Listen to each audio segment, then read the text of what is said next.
Welcome back, everybody. Yes, so what happened to poor old Jennifer Vidales was she went to a new school, new class, and during English class, she had some difficulty with grammar, as pretty much everyone does for their entire life in English.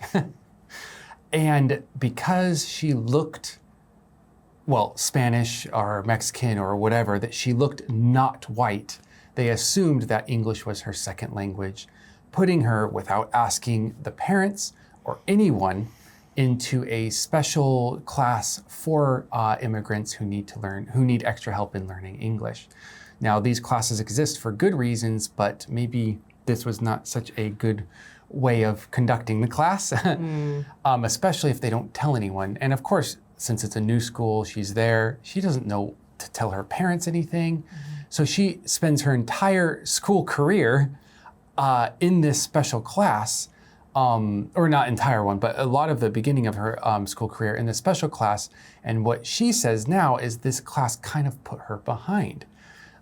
She was a native English speaker, still is, and this class actually hurt her English learning. Now, my question is, which is not in the article, if it hurt her English learning, wouldn't it also potentially hurt many other people's English learning? Well, from my experience of these actual things, I think the point is that they just are learning English at a lower level. Ah, okay. So if you're already a native speaker, okay. you are already reading at a higher level. Okay. Now I understand a bit more, because why?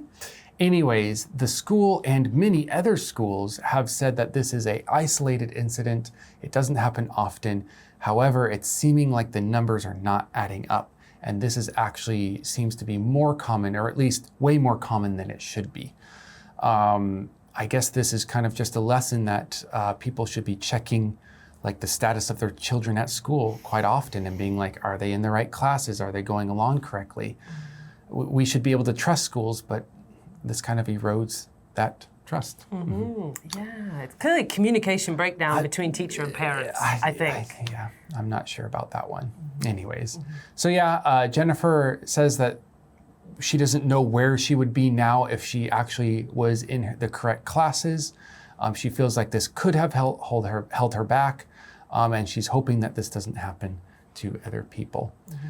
There's a lot of anecdotal evidence of this, but I guess it hasn't been researched enough to have that hard evidence or statistics. So let's get on that, right? Have you ever had difficulty in a class that uses your own language? For me personally, I think I don't have many skills.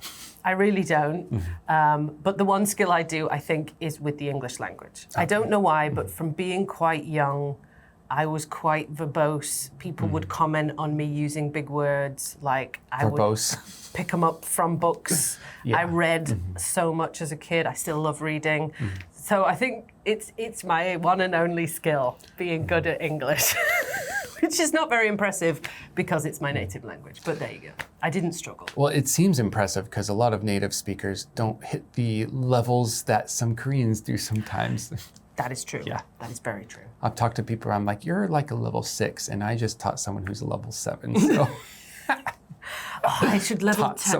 We should level test more native speakers. I know, I want to take all the English tests, like the IELTS test or TOEFL or whatever it is, OPIC, and see how much I fail.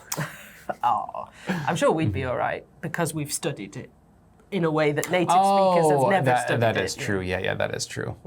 What difficulties do you think students have when they change school mid-year? I imagined, because it hasn't happened to me, but I thought it would be more social rather than academic.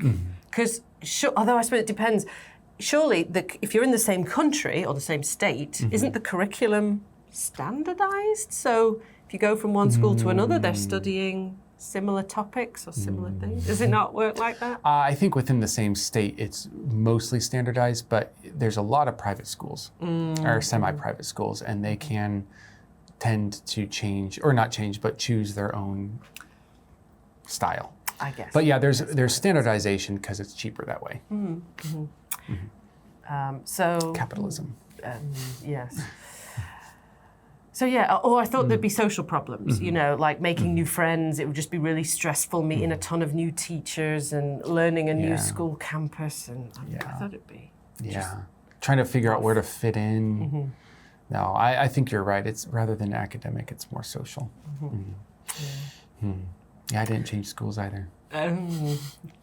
Did you move house at least? We did. So you had a new school building. You had a new school building. John was teachers were the homeschooled. same. Yeah. Missed that in an earlier episode. Yes. Teachers were the same. Students were the same. Unfortunately. Oh, yeah. At least for one of them. Well, on that bombshell, let's go ahead and look at the vocabulary down below to learn a little bit more about that. And we will see you in the next article. Bye. Deficiency. Deficiency.